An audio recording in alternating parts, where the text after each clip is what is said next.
I, 32M, never thought I'd be sharing something like this on Reddit, but I need to get this off my chest. I've been married to Felicia, 30F, for 5 years, and until recently, we had what I thought was a perfect life. We met in college during our final year. She was studying psychology, and I was finishing my business degree.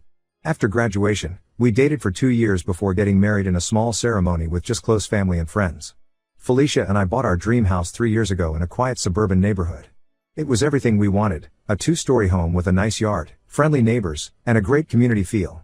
We spent weekends working on home improvement projects together, hosted regular barbecues for neighbors, and were planning to start a family soon. Everyone in the neighborhood knew us as the young, happy couple who always helped out during community events. Everything changed when Tom, 35M, moved in next door 3 years ago. From the moment he arrived, something felt off about him. He drove an expensive car, wore designer clothes, and had this arrogant attitude that made me uncomfortable. During his housewarming party, which the whole neighborhood attended, he made several condescending remarks about my career and my house, trying to pass them off as jokes. At first, I tried to brush off his behavior and be welcoming. Felicia encouraged me to give him a chance, saying maybe he was just nervous about being in a new neighborhood. But things quickly went downhill. Tom started with small complaints, our lawn being half an inch too long, our garbage bins being visible from the street, or our cat walking through his yard. I always tried to address his concerns politely, thinking maybe he was just particular about these things. But his behavior escalated rapidly. He began playing loud music late at night, particularly on weekdays when he knew I had early morning meetings. When I would politely ask him to turn it down, he'd just laugh and turn it up louder, saying things like maybe you should buy a better house with better insulation. He would deliberately park his car in a way that partially blocked our driveway, forcing us to maneuver awkwardly every morning. When confronted, he'd just smirk and say he'd move it when he felt like it. The situation got worse when Tom started spreading rumors about me in the neighborhood. He told everyone that I had threatened him multiple times and that I was aggressive towards him when no one was around.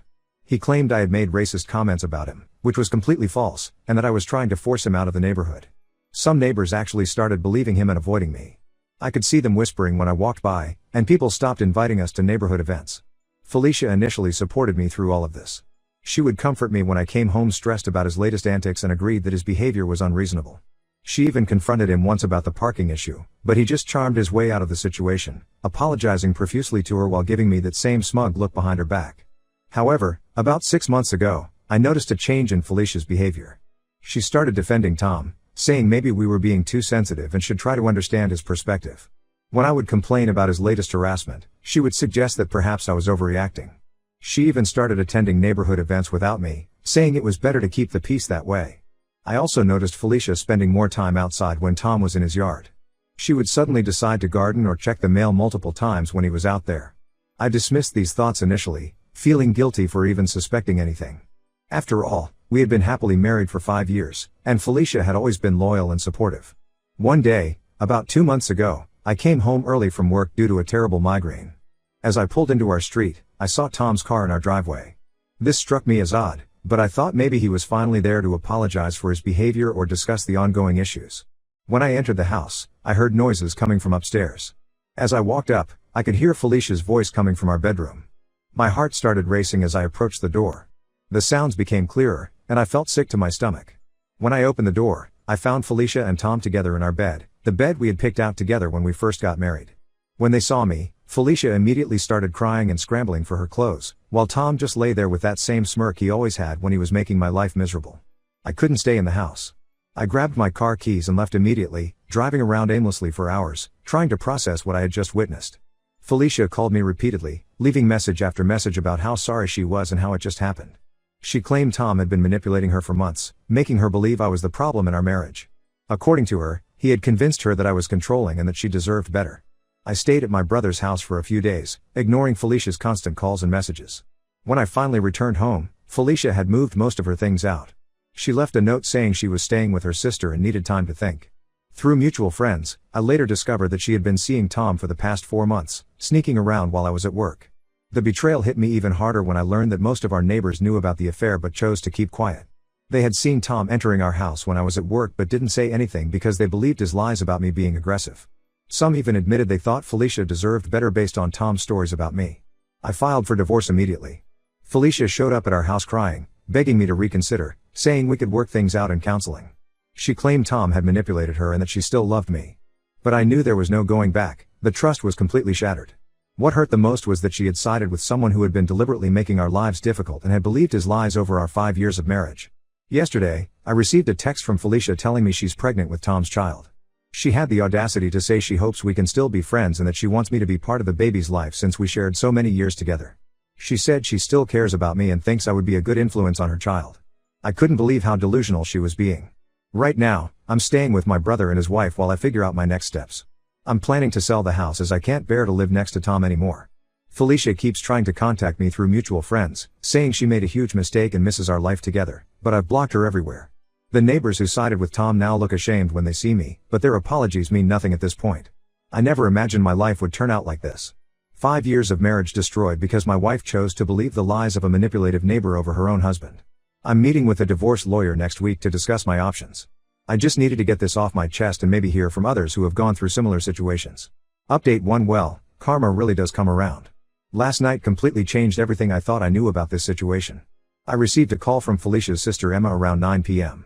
At first, I was hesitant to answer since most of Felicia's family had been giving me a hard time about not taking her back. But Emma had always been different. She was actually the one who told me about Felicia's previous meeting with Tom behind my back. What Emma told me left me completely speechless. Apparently, Tom had been playing a much bigger game than any of us realized. Felicia wasn't special to him at all, she was just one of many women he was manipulating. 2 other wives from our street, Jennifer from number 23 and Maria from number 15, are also expecting his children. Their husbands, like me, have all filed for divorce. The way everything came crashing down is almost unbelievable. Jennifer, who's about 2 months pregnant, decided to surprise Tom at what she thought was his workplace. He had told her he was a senior executive at a tech company downtown. When she arrived at the office building, the receptionist had never heard of him. Confused and suspicious, Jennifer started doing some deeper digging online. That's when she found his wife Lisa on Facebook. Yes, his wife. The man who seduced 3 married women in our neighborhood turns out to be married himself. He has a wife and 3 kids living in another state. Jennifer immediately reached out to Lisa and sent her all the evidence of Tom's affairs, including pictures of him with different women from our neighborhood and screenshots of messages where he promised to leave his ex-wife for them. Emma told me that Lisa showed up at our neighborhood yesterday morning with divorce papers and their 3 kids, twin girls aged 8 and a 5-year-old boy. She confronted Tom right on his front lawn while he was washing his precious car. The whole neighborhood gathered to watch as Lisa exposed every single lie he had told. Turns out, Tom isn't even employed. He's been living off money from his wife's inheritance, pretending to work from home while actually spending his days pursuing married women in our neighborhood. The expensive car, designer clothes, and lavish lifestyle were all funded by his wife's money. He had told Lisa he was working remotely for a startup in our city while actually using her money to rent the house next to mine and fund his affairs. Felicia witnessed the whole confrontation. Emma said she's completely devastated. All those times Tom told her he loved her and wanted to start a family? He was saying the exact same things to Jennifer and Maria. He had even promised each of them that they would raise their child together once they left their husbands. The man was literally planning to have 3 babies with 3 different women in the same neighborhood.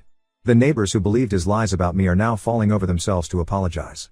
Mrs. Peterson, who lives across the street and who I recently found out used to let Tom and Felicia use her house for their meetups, came to my brother's house in tears. She confessed that Tom had manipulated everyone by painting himself as this successful, charming man who was just trying to help unhappy wives escape their controlling husbands. Several neighbors have offered to testify about Tom's behavior during my divorce proceedings. They've provided written statements about how he deliberately spread rumors about me and systematically worked to isolate me from the community. Their testimony about his affair with Felicia and his pattern of predatory behavior will definitely help my case. Late last night, Felicia showed up at my brother's house. She was a complete mess, crying about how Tom had ruined her life.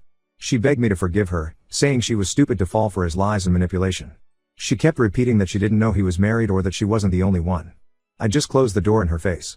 Whether she was the only one or not doesn't change the fact that she chose to cheat on me. Tom's wife is taking him for everything he's worth. She's filed for full custody of their kids and is going after every penny of her inheritance that he misused. She's also considering pressing charges for fraud since he forged her signature on some documents to access her trust fund.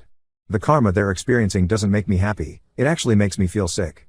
3 marriages destroyed, 3 babies who will be born into broken homes, and 3 kids who just found out their father is a serial cheater. The whole situation is just sad. The most ironic part?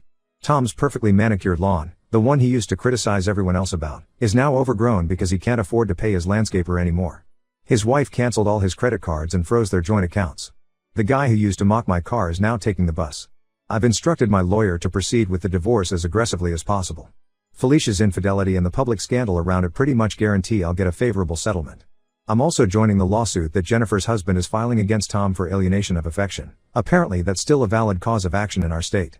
Emma keeps me updated about Felicia, not because I ask but because she thinks I should know. Felicia has her first ultrasound next week. She wanted me to go with her since Tom refused, but Emma shut that idea down quickly. I'm not sure what Felicia expected, that I would step in and help raise Tom's baby after everything they did? The whole neighborhood is still reeling from these revelations. The karma might have hit hard and fast, but the damage they caused can't be undone. I'm just focusing on finalizing my divorce and selling the house. Some of the neighbors have suggested I stay and rebuild my life here now that Tom's true nature has been exposed, but there are too many bad memories. It's time for a fresh start somewhere else. Update 2: the situation has gotten even more complicated. Felicia lost her job last week. Turns out Tom's destructive behavior had spread to her workplace too. He had been showing up at her office unannounced, causing scenes in the lobby when security wouldn't let him up. He even started harassing her female coworkers through social media, sending them messages about how Felicia had stolen him from her marriage. Her company decided she was bringing too much negative attention to the workplace and let her go. Felicia's now in a really tough spot financially. The townhouse she was renting sent her an eviction notice because she hasn't paid rent in 2 months. She showed up at my brother's house again, crying about how she's pregnant and jobless, saying this is karma enough and she's learned her lesson. She even brought up our wedding vows and how marriage is about supporting each other through hard times. I remained firm and told her that she threw those vows away when she chose to sleep with our neighbor. The whole Tom situation has gotten even messier. His wife won full custody of their kids and most of their assets in their preliminary hearing. The judge was particularly harsh after seeing evidence that Tom had used his wife's inheritance money to fund his affairs and rent the house next door to mine. He's been ordered to pay back every penny he took from her trust fund, plus child support for their 3 kids. But that's not even the worst part for him. Tom's been couch surfing between the women he deceived, staying a few nights at each place, trying to avoid paying any child support. Jennifer caught him stealing money from her purse last week. When confronted, he claimed he needed it for a job interview, but she later found out he used it to buy gifts for another woman he's been seeing in the next town over. Felicia found out that Tom's been telling each pregnant woman different stories. He told Jennifer he'd help raise her baby because it's a boy, she's having a girl, told Maria her baby would be his favorite because she's the youngest of the women, she's actually the oldest, and told Felicia her baby would be his priority because she was the first one he truly loved. We all know that's a lie. The neighborhood has completely turned against them. Someone started a Facebook group documenting all of Tom's lies and warning other communities about him. It's gained over 2,000 members, with women from 3 different states coming forward with similar stories about him. Apparently, this wasn't his first time moving to a new area and preying on married women. Felicia can't even go grocery shopping without running into someone who knows about the affair. Last week, Jennifer's teenage daughter confronted her in the store, calling her a homewrecker in front of everyone. The video of the incident ended up on local social media. Felicia called me crying about it, saying she didn't deserve this level of public shaming, but I reminded her that actions have consequences. My divorce proceedings are going extremely well. My lawyer says Felicia's infidelity, combined with the public nature of the scandal and Tom's pattern of deceptive behavior, works strongly in my favor. I'm getting the house in the settlement, which I plan to sell immediately. Several neighbors have already offered to buy it, probably feeling guilty about their role in everything, but I want a clean break. The karma keeps coming for Tom too. His car got repossessed last week, turns out he hadn't made payments in months. Now he has to walk everywhere, and people slow down to stare at him. The guy who used to mock everyone else's lifestyle can barely afford to eat. He tried to crash at my neighbor Mark's place, claiming he was getting back on his feet, but Mark's wife called the police and had him removed. Tom's wife made sure everyone in his family knows what he did. His parents, who he claimed were dead, another lie, showed up from Florida to confront him. They were disgusted by his behavior and publicly disowned him. His mother actually apologized to me personally for raising such a son. Maria's husband Steve hired a private investigator who uncovered even more of Tom's lies. Apparently, he has 2 other children in different states that he never told anyone about, not even his wife. The PI found court orders for child support that Tom's been dodging for years. Felicia keeps texting me about how stressed she is about the baby. She's worried about being a single mother and keeps hinting that she needs financial support. I forwarded all her messages to my lawyer. Her sister Emma told me Felicia's been talking about putting the baby up for adoption since Tom made it clear he won't help with anything. I'm just focusing on finalizing the divorce and moving forward with my life. This whole situation has shown me who my real friends are. Most of our mutual friends sided with me after the truth about Tom came out, but I'm still keeping my distance. It's hard to trust people who waited until after everything exploded to show their support. Update 3: Final update on this situation. The divorce was finalized last week, and I've sold the house for a good price. I'm writing this from my new apartment in a different city, about 3 hours away from all the drama. I took a job offer here that came with a significant pay raise, and the fresh start has been exactly what I needed for my mental health. Felicia gave birth last month to a baby girl. Tom wasn't even there for the delivery, he was too busy dealing with legal troubles from his various affairs and unpaid child support cases. Emma told me Felicia had a difficult time during labor and kept asking for Tom, but he wouldn't answer his phone. He finally showed up 2 days later, took some pictures with the baby for social media, and left after an hour, claiming he had a job interview. Felicia's living with her parents now, trying to figure out how to raise the baby alone. She still can't find a job because the scandal follows her everywhere. 3 companies retracted their job offers after doing basic social media searches. Her parents are supporting her financially, but they're not happy about the situation. Her dad, who used to treat me like a son, called me last week to apologize for everything and admitted that Felicia's behavior has strained their whole family. The other women Tom deceived are struggling too. Jennifer lost her business, a small bakery she ran for 10 years, because locals started boycotting it after the affair came to light. Maria's husband got full custody of their kids because the judge deemed her choice to have an affair with a known manipulator showed poor judgment. Last I heard, she had to move back to her hometown due to all the local backlash. Tom eventually left town in the middle of the night about a month ago. He disappeared without paying any of the child support he owes or dealing with any of the legal issues. His wife and the other women are still trying to track him down. The police found his abandoned car at a bus station 2 states over, but there's been no sign of him since. Some people think he started over in another town with a new identity, ready to prey on more unsuspecting families. The Facebook group warning others about Tom has grown to over 5,000 members. More women keep coming forward with similar stories about him from different states. Apparently, he's been doing this for over a decade, moving from town to town, destroying families and leaving pregnant women behind.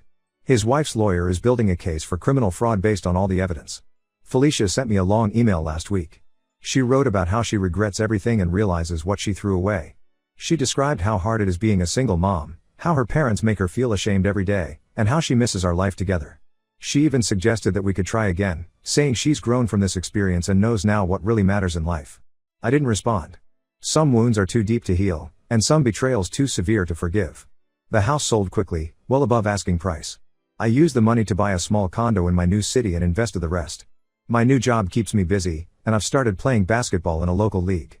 It's nice being somewhere where nobody knows my story or looks at me with pity. Emma still keeps me updated about Felicia and the baby, though I've asked her to stop. Apparently, Felicia named the baby Hope, saying she's hoping for a better future. She's trying to get Tom to take a paternity test for child support purposes, but nobody can find him. Her parents are pushing her to put the baby up for adoption, saying she can't raise a child in her current situation, but she's refusing.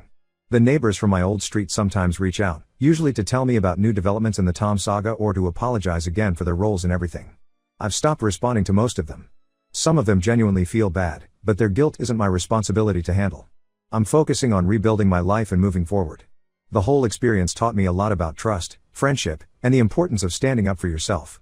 Sometimes the best revenge is living well and letting karma do its work. This will be my final update. It's time to close this chapter of my life completely. Thanks to everyone who supported me through this journey. Your comments and messages helped me stay strong when I wanted to give in to Felicia's pleas. I'm in a much better place now, both literally and figuratively. Life goes on, and sometimes it turns out better than you could have imagined, just not in the way you expected.